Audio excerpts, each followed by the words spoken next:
తెలంగాణ రాష్ట్రం సర్వతోముఖాభివృద్ధి సాధించడం ఖాయమని, లోటు బడ్జెట్లో ఉన్న రాష్ట్రం మళ్లీ ఆర్థికంగా పుంజుకుంటుందని, సంక్షేమ పథకాలు అమలు చేస్తూ ప్రజాపాలనను దిగ్విజయంగా కొనసాగిస్తుందని, తెలంగాణ ప్రభుత్వం అభివృద్ధిలో ఫీనిక్స్ పక్షిలా దూసుకెళ్తుందని, తిరుగులేని రాష్ట్రంగా అవతరిస్తుందని ఐటీ శాఖ మంత్రి దుద్దిళ్ల శ్రీధర్ బాబు గారు స్పష్టం చేశారు. అభివృద్ధిని ఫీనిక్స్ పక్షితో మంత్రి శ్రీధర్ బాబు గారు ఎందుకు పోల్చారు? ఫీనిక్స్ పక్షి అంటే అసలు ఏంటి? ఫీనిక్స్ పక్షి గొప్పదనం ఏంటో తెలుసుకుందాం. చరిత్రలో ఫీనిక్స్ పక్షికి ఒక ప్రత్యేక స్థానం ఉంది. భగభగ వండే మంటల్లో ఫీనిక్స్ పక్షిని తగలబెట్టినా ఆ బూడిద నుండి మళ్లీ పునరుజ్జీవం పొందగలిగే ఏకైక పక్షి ఫీనిక్స్ పక్షి. ఇంత అద్భుతమైన సామర్థ్యం మరి ఏ ఇతర పక్షికి ఉండదు, ఒక్క ఫీనిక్స్ పక్షికి తప్ప. ఇంకా చెప్పాలంటే ఫీనిక్స్ అనేది ఒక పౌరాణిక పదం. ఇది తరచుగా పునర్జన్మ, పునరుద్ధరణ మరియు అమరత్వం అనే ఇతివృత్తాలతో ముడిపడి ఉంటుంది. వివిధ ఇతిహాసాల ప్రకారం ఫీనిక్స్ దాని శక్తివంతమైన ఈకలకు ఎంతో ప్రసిద్ధి చెందింది. దీన్ని సాధారణంగా ఎరుపు మరియు బంగారు రంగులతో అభివర్ణిస్తారు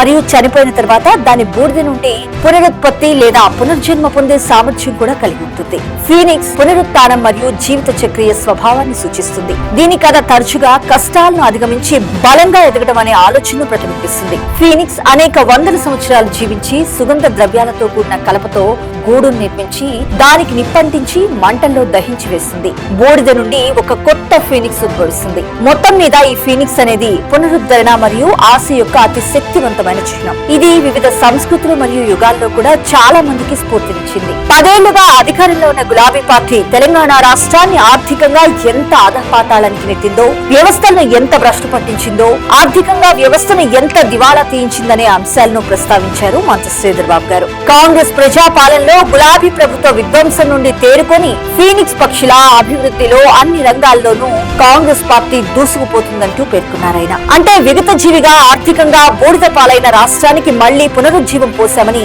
రాష్ట్రం మళ్లీ ఫీనిక్స్ పక్షిలా ప్రాణం పోసుకుందన్నారు మంత్రి శ్రీధర్ బాబు గారు.